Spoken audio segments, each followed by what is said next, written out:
Եկեղեցի իշխանություն հակամարտության օղակը սեղմվում է, խոսույթը դառնում առավել սուր։ Երեկ Փաշինյանը գրել էր, թե եթե պարզվի, որ իրոք Գարեգին Բ-ն խախտել է կուսակրոնության ուխտը եւ զավակ ունի, չի կարող լինել ամենայն հայոց կաթողիկոս, որովհետեւ խնդրո առարկա փաստի առկայության բահից նա չէր կարող լինել կուսակրոն քահանա։ Այսօր արդեն ավելի է խորացնում իրավիճակը, ըստ էության բարձաբանումներ պահանջելով։ Մայրաթոր Սուրբ Էջմիածինը պետք է հստակ պարզաբանի, արդյոք Գարեգին Բ-ն խախտել է կուսակրոնության ուխտը եւ զավակ ունի։ Այս հարցը պետք է պարզաբանվի անհետաձգելիորեն։ Սահմանադրությամբ համանման հնարավորություն ստեղծված չկա, այսինքն գոյություն չունի սահմանադրական հիմք, որպեսզի պետությունը մուտք գործի եկեղեցական կառույց եւ այնտեղ փորձի պարզել ինչա ով է։ Հասարակական կարծիքի ճնշում, որը միակ բանն է, որ այս դեպքում կարող է լինել, այս դեպքում հակառակն է լինելու։ Եկեղեցի կառավարություն վերջին օրերի բախմանը հոգևորականներն անհատապես անդրադարձել էին նախորդին, սակայն Մայրաթորը խախտեց լռությունը։ Գերագույն հոգևոր խորհուրդը ամենայն հայոց կաթողիկոս Գարեգին II նախագահությամբ եպիսկոպոսատ ժողովում անդրադարձել է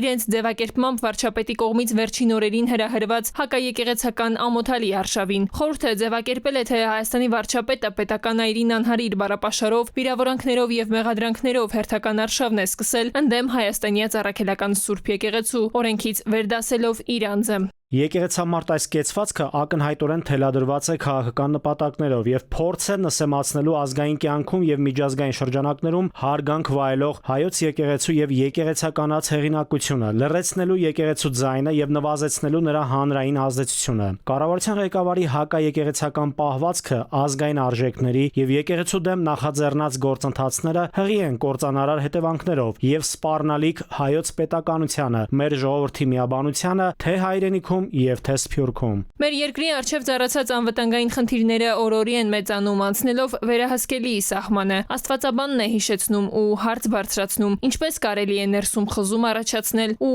հարվածի տակ դնել եկեղեցին։ Խոշոր կառույցի հայկական, ավելի մեծ կառույցի, քան Հայաստանի Հանրապետությունը, աներևակայելի ազդեցություն Սփյուռքի վրա ունեցող, համաշխարհային համարում ունեցող կազմակերպության, որին ականջալուր է թե Վատիկանը, թե ականջալուր են բողոքական եկեղեցիները տարբեր երկրների։ Հիմա ի՞նչն է խնդիրը, որ մենք ներսում խզում ենք առաջացնում։ Ոչ միտեղ չտանող ճանապարհ է, միայն ավելորդ խզումն ու պառակտումն է խորանում այսպիսով։ Աստվածաբանն է ասում, դարձյալ կրկնում՝ մի իրողություն, որ մեր օրերում մեծ հարված կարող է լինել հայոց պետականությանը։ Միակ բանը, որ ես խելքի մոտիկ եմ համարում, դա նա է, որ ինչ որ ստեղծված իրավիճակից ինչ որ խոճապ առաջացել, որ իշխանությունը կարող է չպահպանվի։ Եկեղեցի իշխանություն խզումն իհարկե նոր բան չէ, բայց իրավիճակի այս տեսակ լարումը Աստվածաբանը կապում է ավելի նոր իրողությունների ու զարգացումների հետ։ Հակառակ դեպքում այս պահը հավերժացնելիս Փաշինյանը ինչու չէր անում այն նույն դիտարկումները, որ անում է այսօր։ Տիգրան Գուրգենյան, ժամը լրատվական։